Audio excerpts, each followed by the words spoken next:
জমিউদ্দিন সরকার সাহেব তিনি আমার কাছে একজন অত্যন্ত পরম আত্মীয় ছিলেন। রক্তের সম্পর্ক ছিল না, কিন্তু তিনি পুত্রের মতোই আমাকে স্নেহ করতেন। সেই জন্য তার সম্পর্কে কিছু বলতে গেলে আমি কিছুটা আবেগ আপ্লুত হব, এটাই স্বাভাবিক। খুব অল্প সময়ে তার সম্পর্কে কিছু বলে শেষ করা যাবে না। মাননীয় স্পিকার, যারা পৃথিবীতে আসেন অল্প সময়ের জন্যে, যতটুকু সময় থাকেন তারা তাদের অবস্থানটুকু জানিয়ে দিয়ে যান। ব্যারিস্টার জমিউদ্দিন সরকার সাহেব ছিলেন সেলফ মেড ম্যান।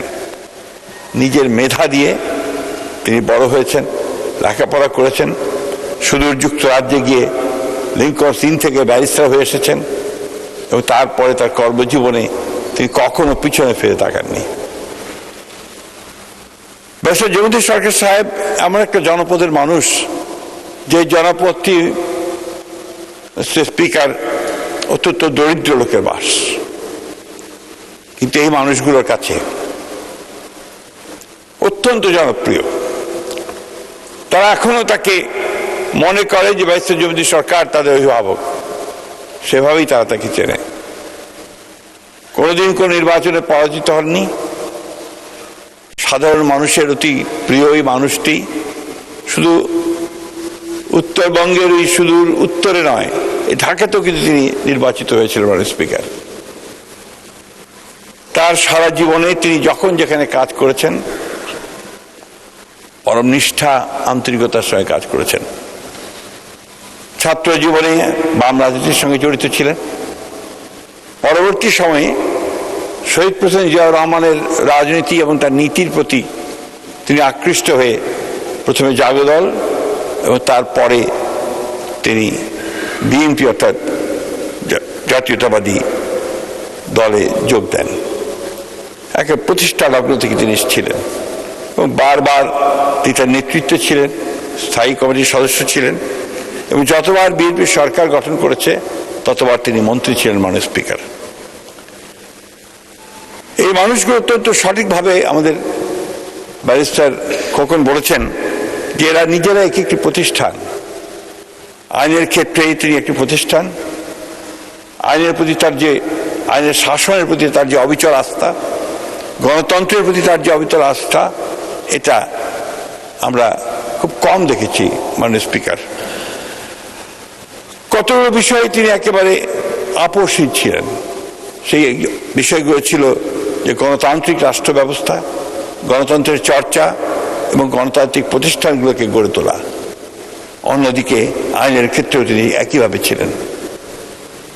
তিনি একদিকে ইতিহাসের ছাত্র ছিলেন, সাহিত্যের ছাত্র ছিলেন, পরে আইনের পেশাকে বেছে নিয়েছিলেন আইনজ্ঞ হিসাবে। যে কোনো বিষয়ে তিনি অবলীলায় অনেকক্ষণ ধরে কথা বলতে পারতেন, উন্নত জ্ঞান ও গর্ব বক্তব্য রাখতে পারতেন। আমাদের সকলের কাছে তিনি অনুসরণীয়। আজকে যখন আমার খুব কষ্ট হচ্ছে, গতকালই আমি আমাদের সহকর্মী ব্যারিস্টার নওশাদ জামি সাহেব, তাকে ফোন করেছিলাম, খবর পেলাম যখন তিনি অসুস্থ হয়ে পড়ে হাসপাতালে গেছেন।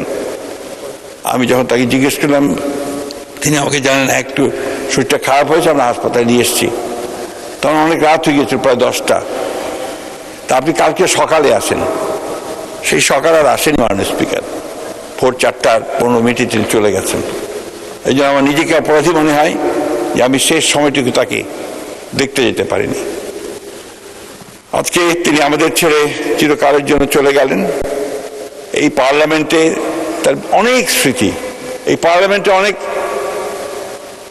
কর্মকর্তা আছেন, কর্মচারী আছেন যাদের চাকরি হয়েছিল তার সময়। তা দেখা হলেই বলে যে স্যার ব্যারিস্টার জমিউদ্দিন সরকারের হাতে আমাকে চাকরি দিয়েছেন। এটা সবাই তারা আমাকে এটা বলেন, অনেক সময় বলেন। আমি তার বিদেহী আত্মার মাগফিরাত কামনা করছি। পরম কোন আল্লাহ তাআলার কাছে এই দোয়া চাইছি যে আল্লাহ তাআলা তাকে যেন বেহেশতের সর্বশ্রেষ্ঠ স্থানগুলোর মধ্যে একটিতে তাকে স্থান দেন। তার 3 সন্তান, 3টি আইনের ছাত্র। তার বড় মেয়ে যুক্তরাষ্ট্রে তিনি আইনের কাজ করেন, কাজ করছেন। ব্যারিস্টার নওশাদ জমির, তিনি আমাদের সহকর্মী, তিনিও সুপ্রিম কোর্টে কাজ করছেন। তার ছোট ছেলে নওফেল, তিনিও আইনেরই ছাত্র। অর্থাৎ আইনের প্রতি তার যে ভালোবাসা, এটা ছিল তার আন্তরিক। সন্তানদেরকে তিনি সেভাবেই ভালোবাসা দিয়ে তৈরি করেছেন। আমি বক্তব্য দীর্ঘ করব না। আমাদের এই জাতীয় জীবনে যখন তাকে আমাদের খুব বেশি দরকার ছিল, আরেকটি বিষয় না বললে অন্যায় হবে, যে তিনি তার দলের প্রতি যে আনুগত্য, রাজনীতির প্রতি যে আনুগত্য, উদার গণতান্ত্রিক রাজনীতির প্রতি তার যে আনুগত্য, এই ব্যাপারে তিনি অবিচল ছিলেন। আমাকে সবসময় একটা কথা বলতেন, ইলেকশন করবে, ইলেকশনের মধ্যে দিয়ে যাবে, ইলেকশন ছাড়া কিন্তু কখনো গণতন্ত্রে পৌঁছানো যায় না। আমি তার কাছে মাঝে মাঝেই যেতাম, তার কাছে পরামর্শ নিতাম। শেষের দিকে যখন তিনি অসুস্থ হয়ে গেলেন, পার্লামেন্ট আমাদের শ্রেণী কমিটি মিটিংয়ে আসতেন, সেই মিটিংয়েও তিনি আমাদেরকে পরামর্শ দিতেন। সবচেয়ে বড় যে জিনিসটা মনে পড়ে, যে যখন দেশনেত্রী এবং খালেদা জিয়া কারাগারে 18 নির্বাচনের আগে, আমরা তখন অনুমতি নিয়ে স্ট্যান্ডিং কমিটির সব সদস্যরা গিয়েছিলাম ম্যাডামের সঙ্গে দেখা করতে পারে কারাগারের মধ্যে। সেখানে তিনি আমাদেরকে, ম্যাডাম জিয়া ব্যারিস্টার জমিদের সরকারকে এসে বলেছিলেন যে আপনি তো গণতন্ত্রের মানুষ, গণতন্ত্র যেন টিকে থাকে, গণতন্ত্রের মধ্যে দিয়ে আমরা যেতে পারি, সেই কথাটা সবাইকে বলবেন এবং সেভাবে এগিয়ে চলবেন। তিনি সে চেষ্টাই করেছেন।